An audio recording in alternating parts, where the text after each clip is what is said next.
রাত পোহালে আমার জায়ের সাথে আমার স্বামীর বিয়ে।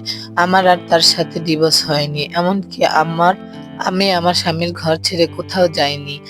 এখন পর্যন্ত আমি আছি আমার রুমে। বিয়ের ৯ বছর হতে চলেছে। এখনো নিঃসন্তান। সমস্যাটা আমার স্বামীর।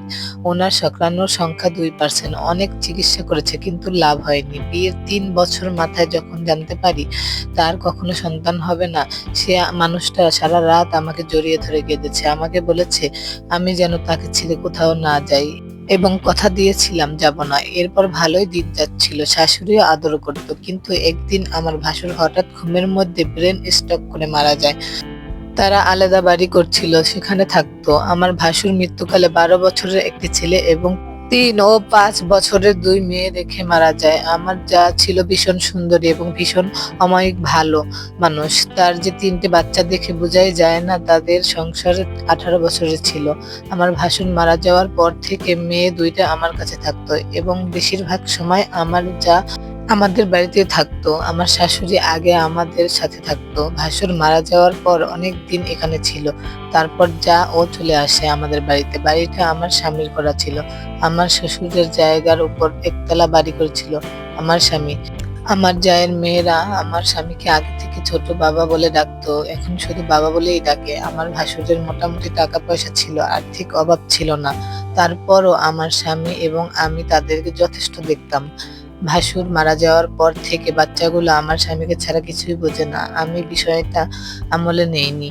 আমার দিন বাড়ির আঙিনায় হাঁস, মুরগি, গরু পালন এগুলো করতেই চলে যায়। আমি ঘরের সব কাজ করতাম। আমার ভাসুর মারা যাওয়ার পর রাতের বেলা আমার স্বামী ভাসুরের মেয়েদের সাথে থাকতো।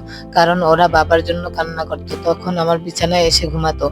আমার বিছানাটা এত বড় ছিল না, তখন ওরা ২ জন সহ আমার স্বামী খাটে শুয়ে আমি নিচে ঘুমাতাম। এর কয়েকদিন পর ১২ বছরের ছেলেটা এসে আমার স্বামীর সাথে ঘুমাতো।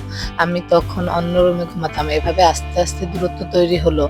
আমার ভাসুর মারা যাওয়ার পর বছরখানেক পার হওয়ার পর খেয়াল করলাম আমার শাশুড়ি আমাকে তেমন দেখতে পারে না। সবকিছুতেই বড় ভাবিকে প্রাধান্য দেয় এবং আমার স্বামীও আমাকে গুরুত্ব দিত না এবং সময় দিত না। সবকিছুই ভাবি করতো। আমার বড় যা হচ্ছে আমার শাশুড়ির বোনের মেয়ে। আমার শাশুড়ি তার বোনের মেয়েকে এনেছে তার বড় ছেলের জন্য। আর আমার স্বামী আমাকে পছন্দ করে পারিবারিকভাবে বিয়ে করেছে। এজন্য অবশ্যই ১ম আমার শাশুড়ি আমাকে তেমন পছন্দ করত না। ভাসুর মারা যাওয়ার বছর পার হওয়ার পর তারা আবার তাদের বাড়ি চলে যায়। সাথে আমার শাশুড়িও গেল। আমি একা হয়ে গেলাম। আমার স্বামী বাজার করে দিত। রাতে বেশিরভাগ সময় ওখানে থাকতো। আমি থাকতে পারতাম না। কারণ আমার গবাদি পশু ছিল। একটা সময় শুধু সকালে কোনো কাজ থাকলে আমার এদিকে আসতো। আমার স্বামী এমনকি আসতো না। আমি চুপচাপ সহ্য করছি। কারণ ঝগড়া করলে আরো ঝামেলা হতো এবং মারামারি হতো। এখন মাসেও আসতো না। তাই আমি আর কিছুই বলতাম না। শুধু বুঝতাম মানুষটা আমার আর নেই। একদিন আমার শাশুড়ি আর আমার স্বামী বাড়িতে এসে বলে, "তুমি জানো আমার ছেলের কখনো বাচ্চা হবে না। আমার বড় ছেলেও মারা গেছে। আমি চাইছি বড় বউয়ের সাথে আমার ছেলের বিয়ে দিতে। সাথে ৩ টে সন্তান।"